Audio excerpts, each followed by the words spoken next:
My name is Elena, and I want to share a story that has haunted me for years. My late husband, Marco, was my soulmate, and losing him in a tragic car accident 5 years ago was the hardest thing I've ever faced.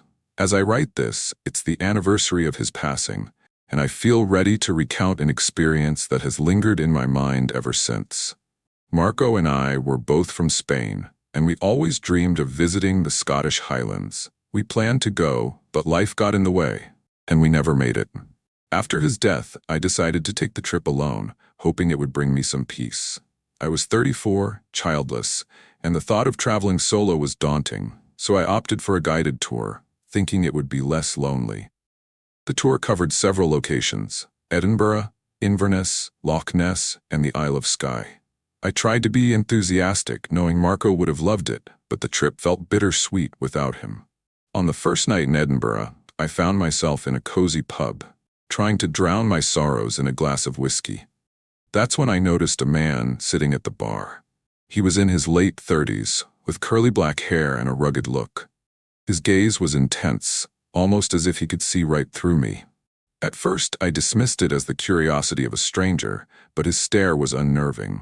It wasn't flirtatious or friendly, it was as if he was trying to read my soul. I finished my drink, paid my bill, and left quickly, trying to shake off the feeling of being watched. The next day, in Inverness, I spent the afternoon exploring the city. As evening fell, I found myself in another pub, and there he was again, the same man, wearing the same clothes. He was sitting in a corner, his eyes fixed on me. A chill ran down my spine. Was he following me? I left the pub in a hurry, my heart pounding. In Loch Ness, I tried to focus on the beauty of the landscape, but I couldn't shake the feeling of being followed. I avoided the pubs and spent the evening in my hotel room, hoping to escape his gaze. But the next morning, as I boarded the bus to the Isle of Skye, I saw him standing by the roadside, watching me leave. On the Isle of Skye, I decided to confront my fears. I wandered the streets, hoping to see him again, to ask him why he was following me. As I walked along a deserted path, I saw him standing in the distance, his silhouette framed by the setting sun. I called out to him, but he turned and disappeared into the mist. Back home, I couldn't stop thinking about him. I searched online for any clues, and after hours of scrolling through missing persons reports, I found a photo that looked just like him. The man had been missing for over a year, last seen in Edinburgh. His name was also Marco, a coincidence that sent shivers down my spine. I contacted the authorities, but they told me the case had been closed. The man had been found dead in a boating accident off the coast of Scotland on the same date as my husband's death, just a year later. I was left with more questions than answers, wondering if I had imagined it all. I returned to Scotland for a friend's wedding last summer, and there he was again, just a fleeting glimpse in the crowd. I can't explain it, but I know what I saw. I vowed never to return to the Highlands, haunted by the memory of a stranger who seemed to know me better than I knew myself. I'm a senior at a university in the Midwest, and my friends call me Alex. Last summer, I went on a road trip with my friends to explore some national parks. We had just finished a grueling semester, and we all felt like we deserved a break. Our plan was to camp under the stars, hike during the day, and just enjoy the freedom of the open road. I was with my friends Sam, Jamie, and Chris. Sam and I had a bit of a rocky relationship due to some past misunderstandings, but I was really close with Jamie and Chris, so I figured everything would be fine. We set off in my car, packed with camping gear and snacks, ready for an adventure. Our first stop was a remote campsite in the mountains. It was beautiful, with a clear view of the stars and the sound of a nearby stream. We set up our tents and started a campfire. As the night went on, we shared stories and laughed, feeling completely at ease. At one point, Jamie asked me to grab some marshmallows from the car. I went over, rummaged through the trunk, and found them. As I was about to head back, I noticed something strange. My phone, which I had left on the dashboard, was missing. I figured I must have misplaced it, so I didn't think much of it at the time.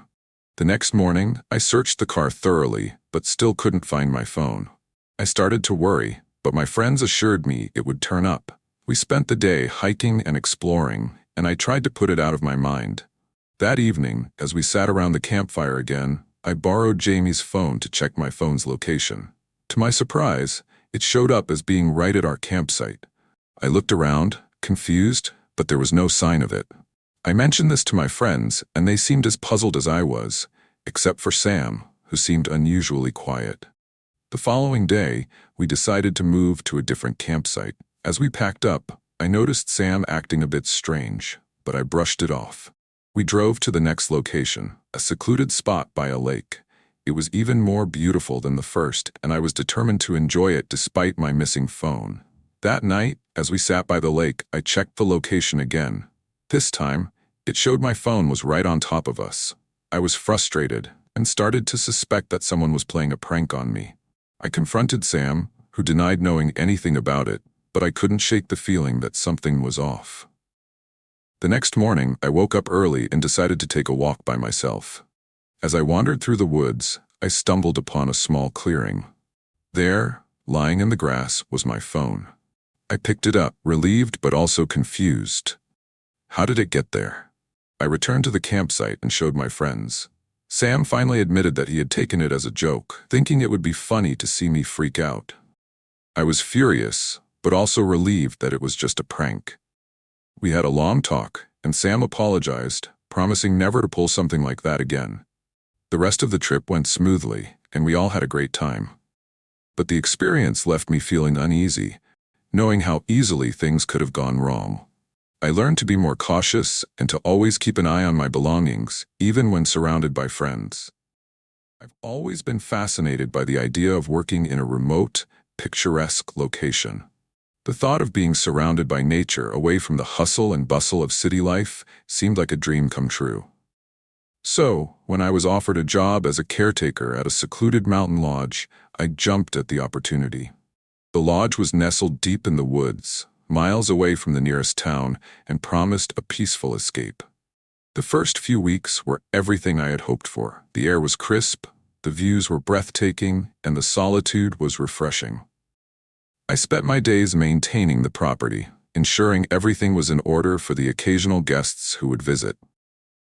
It was during one of these quiet days that I first noticed something strange. I was cleaning the windows in the main hall when I saw a figure standing at the edge of the forest. It was too far to make out any details, but the silhouette was unmistakable. I waved, thinking it might be a hiker who had lost their way, but the figure didn't move. After a few moments, it turned and disappeared into the trees. I shrugged it off as a trick of the light or my imagination playing tricks on me. However, over the next few days, I couldn't shake the feeling of being watched. I would catch glimpses of the figure from the corner of my eye, always at the edge of the forest, always watching. I tried to rationalize it, telling myself it was just a curious animal or a local checking on the lodge. But the unease lingered. One night, as I was settling in with a book by the fireplace, I heard a soft knock on the door. My heart skipped a beat. It was late, and I wasn't expecting any guests. I hesitated, then slowly approached the door, peering through the peephole. There was no one there. I opened the door cautiously, stepping out onto the porch. The night was silent, the only sound the rustling of leaves in the wind. I closed the door, double-checking the locks, and tried to convince myself it was just the wind. The following morning, I found footprints in the snow, leading up to the porch and back into the woods. They were too large to be an animal's, and the realization sent a chill down my spine. Someone had been there, watching me. I decided to report it to the local authorities. But with the lodge being so remote, it would take them a while to arrive. That night, I was on edge, every creak and groan of the old lodge setting my nerves on fire. I decided to stay awake, keeping watch by the window. Around midnight, I saw the figure again, standing closer this time, just beyond the tree line. My heart pounded in my chest as I watched it slowly approach the lodge. I grabbed my phone, ready to call for help, but the signal was dead. The figure reached the porch, and I could hear the soft crunch of snow underfoot. I backed away from the window, my mind racing. Suddenly, the power went out, plunging the lodge into darkness.